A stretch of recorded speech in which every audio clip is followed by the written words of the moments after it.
किसी शहर में एक सेठ जी हुआ करते थे जो दिन रात अपना काम बढ़ाने में लगे रहते थे। उन्हें तो बस शहर का सबसे अमीर आदमी बनना था। धीरे धीरे वो बन भी गए और सबसे धनी सेठ कहलाने लगे। इसी सफलता की खुशी में उन्होंने एक शानदार घर बनवाया। गृह प्रवेश के दिन उन्होंने बहुत शानदार पार्टी का आयोजन किया। जब सारे मेहमान चले गए तो वो भी अपने कमरे में सोने के लिए चले गए। थकान से चूर जैसे ही बिस्तर पर लेटे, एक आवाज़ उन्हें सुनाई पड़ी। आवाज़ थी, मैं तुम्हारी आत्मा हूँ और अब मैं तुम्हारा शरीर छोड़कर जा रही हूँ। सेठ जी घबराकर उठ बैठे और बोले, अरे तुम ऐसा नहीं कर सकती। तुम्हारे बिना तो मैं मर ही जाऊंगा। देखो, मैंने इतने सालों जी तोड़ परिश्रम किया और ये सफलता हासिल की। अब जाकर इस सफलता की खुशी भोगने का मुझे अवसर आया है। ये मकान देखो, 100 वर्ष तक टिका रहे ऐसा मजबूत मकान बनवाया। ये करोड़ों रुपए का सुख सुविधा से भरपूर घर मैंने तुम्हारे लिए ही तो बनवाया है। तुम यहाँ से मत जाओ। आत्मा बोली, ये मेरा घर नहीं है सेठ जी। मेरा घर तो तुम्हारा शरीर था जो स्वस्थ था। स्वास्थ्य ही उसकी मजबूती थी, किंतु करोड़ों कमाने के चक्कर में तुमने इसके रख रखाव की बहुत अवहेलना की।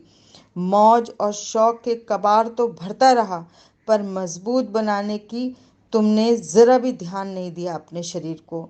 तुम्हारी गैर जिम्मेदारी ने इस अमूल्य तन का नाश कर डाला है।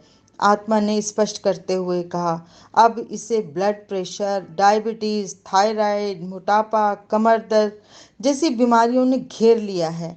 तुम ठीक से चल भी नहीं पाते। रात को तुम्हें नींद भी नहीं आती। तुम्हारा दिल भी कमज़ोर हो चुका है। टेंशन के कारण न जाने कितनी बीमारियों का घर तुम्हारा शरीर ये बन चुका है।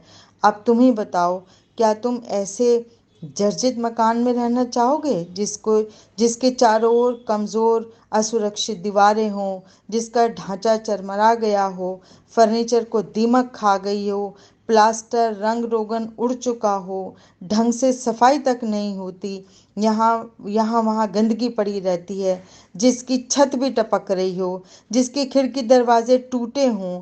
क्या रहना चाहोगे ऐसे घर में? नहीं रहना चाहोगे ना? इसीलिए मैं भी इस घर को छोड़कर जा रही हूँ। सेठ जी को बहुत पश्चाताप हुआ और इसी पश्चाताप मिश्रित भय से वो कांप उठे। अब तो आत्मा को रोकने का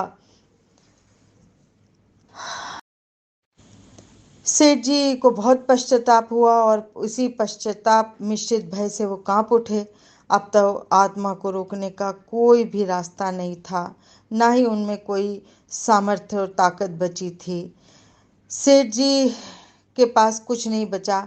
एक गहरी श्वास छोड़ते हुए आत्मा सेठ जी के शरीर से बाहर निकल गई। सेठ का पार्थिव शरीर बंगले में पड़ा रहा।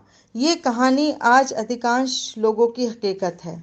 सफलता अवश्य हासिल कीजिए, किंतु स्वास्थ्य की बलि देकर नहीं। नहीं तो सेठ जी की तरह मंजिल पा लेने के बाद भी अपनी सफलता का लुत्फ आप उठाने से रह जाएंगे।